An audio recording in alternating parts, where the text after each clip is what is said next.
Well, who knew both Manchester City and Arsenal would go trophyless this season? You ain't so tough with that bad boy talk. I'ma get it how I'm living, I'ma walk the walk. Outline my lines, I rap through thought. Hello mate, how's it going? Welcome back to Football Therapy with me, your host Jan. I hope you're doing well, mate. I really do hope that, and welcome back to Chelsea News, of course, the daily series here on the channel where I reflect on everything, or at least a lot of things being said about Chelsea, giving you my thoughts on it. As always, more importantly, asking for yours. Some stuff on Strasborg today. Georgi Petrovic winning player of the season as well. Cesar Azpilicueta is not going to return to the Prem because he doesn't want to face Chelsea. Maresca did confirm the plan for a striker. Hato versus Mark Guehi. I'm a bit confused. They both play on the left side. I thought we wanted a right-sided centre-back. What do I know? But we're going to get into it today, guys. We're going to get into all these stories. Look at some stats as well of defenders. Just go through it. Have a good time. Have a good time. That's what we're about here. Thanks for joining me. Thank you, as always, for supporting the content.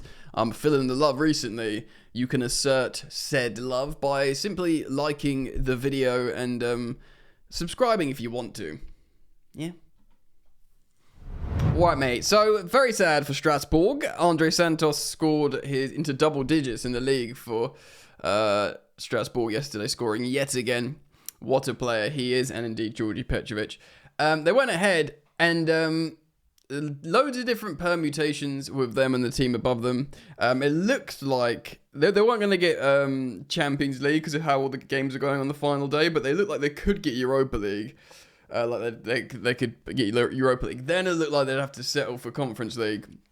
And then in the dying embers of their game, they ended up losing it in the deep into stoppage time. So as it stands, Strasbourg isn't playing Europe at all. If PSG win the French Cup, which, come on, then they will get a qualifying round for the Conference League. I mean, it's been ultimately a really good season for Strasbourg, you'd have to say. What this does mean is if Chelsea get into the Champions League or indeed Europa League, but you know, touch wood, Champions League, there'll be no issues with sister club Strasbourg because they will not be playing in the same competition as Chelsea. Of course, if the worst happens, we somehow finish 7th and lose to Betis, which I think could still actually happen. You know, obviously that would be a disaster. Then maybe there might be an issue. We'd probably pull out of the Conference League and let Strasbourg play in there, I'd imagine. Because there's no financial reward and you can choose not to play in it, I think. Anyway, no issues there. But speaking of Strasbourg, this guy won Player of the Season. And that, of course, is a Chelsea goalkeeper, Georgi Petrovic. A wicked player. His footwork has increased massively.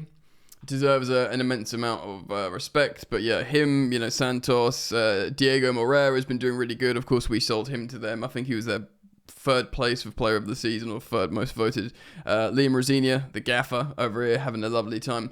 And even though they sort of flopped a little bit towards the end there, it's been a wonderful season for them. And of course, that is related to Chelsea, especially with the aforementioned Santos and Georgi Petrovic returning.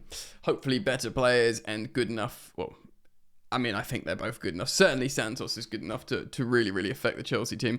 Just a quick one. Fabrizio Romano did confirm that Cesar Azpilicueta is leaving Atletico Madrid at the end of the season. But he's not going to return to the Premier League, even though his kids were born here and, he's got a very, very strong tie to England. And you can imagine Azpi would get a good Premier League move, like a Palace or a Brentford or something at his age, you know.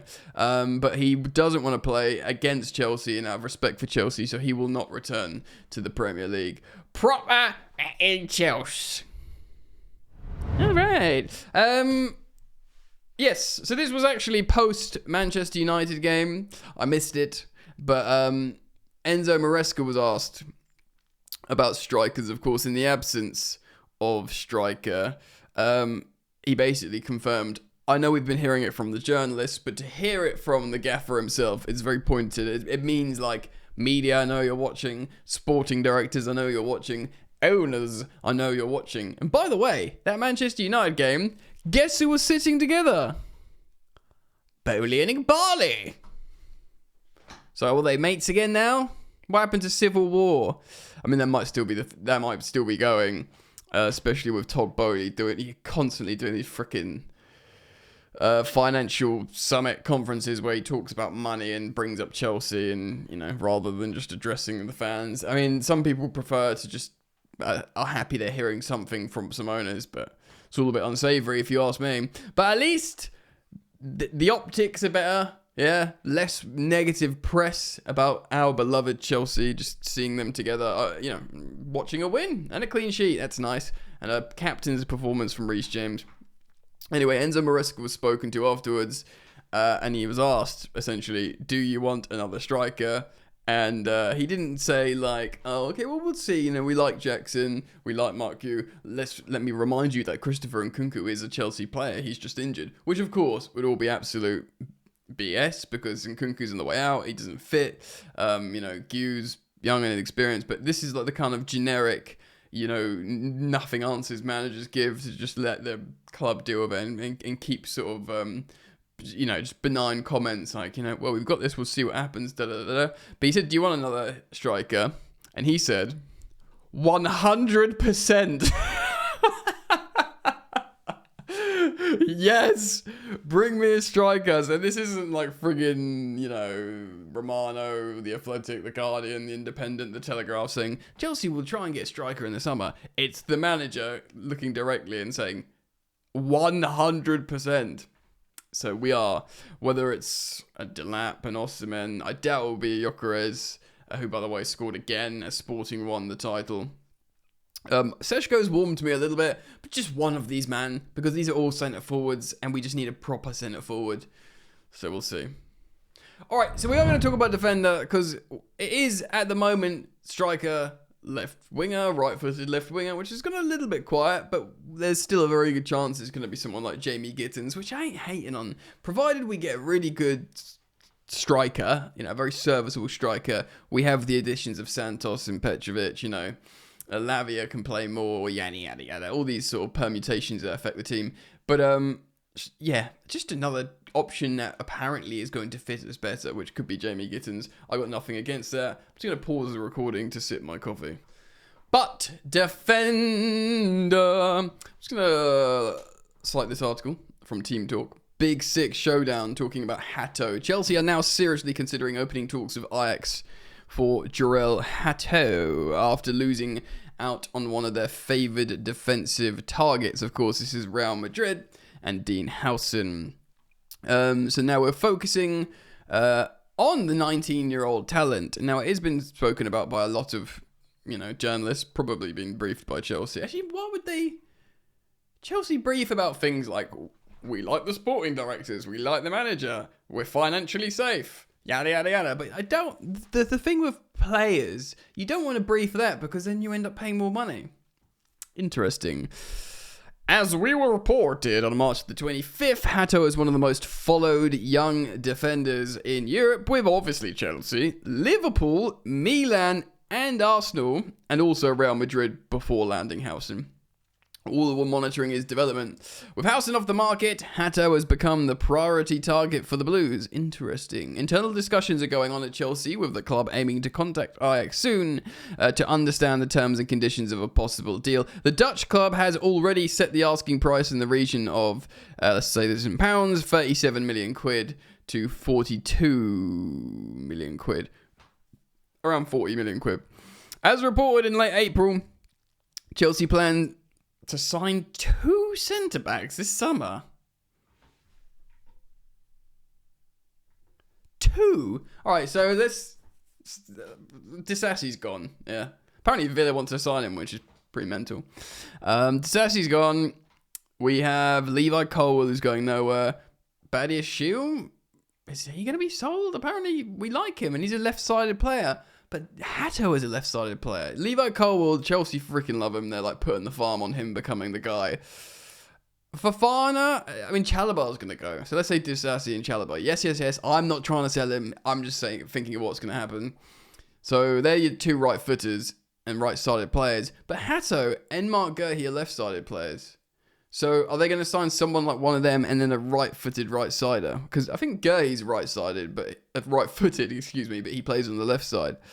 All very confusing. Anyway, all these big clubs, Milan, Liverpool, Arsenal, are interested with Chelsea and are hoping, but Chelsea are trying to move fast. Liverpool, I understand, Romano said Liverpool are looking at him. Chelsea and Liverpool are really going for Hato. So apparently it's a transfer race, by all accounts. Let's talk about this. I really like Mark Gurhey. I know he came off in the final, but he's just won the FA Cup. He wants to leave. I did see some media suggesting he dreams of Barcelona or Real Madrid, where's that come from? I'm not suggesting he doesn't, but what? Does he? Does he dream of a Galactico club? Anyway, I don't know, but I'm going to show you FB Ref stuff and then Jorel Hato's X-Value page. So this is Mark Gurhey's scouting report, his strengths on FB Ref. Really good at through balls, really good at blocking passes, goal creating actions through defensive action. He's up there, shot creating actions. So he creates a lot of goals and assists. He's a good centre back that helps the attack. Key passes, shots percentage on target, and this is all strong. It drops off a little bit, but there's more shot creating actions, goals and shots. So he's quite an offensive centre back here. Now if we move over to Jorel Hato, this is his strengths. Now of course it's worth mentioning that he's playing in the Eredivisie, which is not the Premier League. Very, very strong at passing. Pass completion, no one's better. Pass completion medium, no one's better. Pass completion long, no one's better. Through balls, which is a type of pass, of course. Goal creating action, live ball pass. So this guy is the passing centre-back / left-back. We'll look at his position in just a moment, gang dem. Goal creating actions as well. He looks pretty good, actually. Again, this is the caveat of it's in the Eredivisie for Ajax. I know Ajax fell off for a while, but they're seemingly back. These are really positive stats, if you ask me. And even though he is a defender playing in the Eredivisie for one of the stronger sides, he's still only 19. And of course, Chelsea get very excited about that. But it doesn't solve our leadership issue, does it? Bringing in a teenager playing from a different league. How's that gonna, unless he's gonna be this like rotational options. I know Samuel Smith in the academy is being considered. Is he signed an extension, or they're trying to get him extended? Maybe this guy's literally a rotational option for Mark Cucurella, of which we're really freaking short, by the way. And this is his X-Value page. So as you can see here, like his spider chart, good in the air, which whenever I see this is really welcome for any Chelsea player. Of course, very strong at passing, very strong at assisting. But look at his heat map. That to me screams, fair enough, he could play left centre-back, and apparently he can play left centre-back. But to me, that screams Cucurella backup. He's got 6 assists, 2 goals this season. That, feels a bit like Cucurella-y backup, if you ask me. Really good at build-up. He's a build-up director, guys, in case you were wondering. He is, of course, a left footer. Quite tall. 19 years old. And position, it just says defender. Doesn't say left back. Maybe it's just defender, midfielder, attacker on this platform. Let's look at his advanced stats very, very quickly. I just want to look at his polar chart here. Yeah, as you can see, passing. Strong, expected threat from passing, and carries. So the guy can dribble and serviceable with tackles and passes per 100, etc. It's an interesting one because if I've got nothing against Chelsea going, right, this is how we play under Maresca, this is the weakness, this is why we've not been fully optimizing the Enzo Maresca way, or Maresca ball, if you're inclined to say that word. What can we do to make this better? You can say, well, we need to have this kind of profile, and that kind of profile is represented by Jorel Hato. And, he will back up Cucurella. He can play in Mr. Levi Colwill. We're going to get another centre-back. 2 centre-backs is wild. I mean, again, we're believing team talk here. A guy called Rudy Galletti. published today, just late morning on the 18th of May. Don't shoot the messenger, as per usual, but it wouldn't surprise me at all if Desassi and Chalobah goes. I mean, what's the deal with Fofana as well? Fofana's my boy. We know Enzo Maresca absolutely adores Wesley Fofana. He's very much on the Jan train in that sense, but you can't rely on some guys just always injured, simple as. Although saying that, they seem to have done a very good job, touchwood, in slowly integrating and revitalising Reece James. Like, we've had no recurring injuries, again, touchwood with Reece James. So if they can still work that juju magic on Fofana, then I'll be down. I'll be happy as Larry, basically. But 2 centre-backs.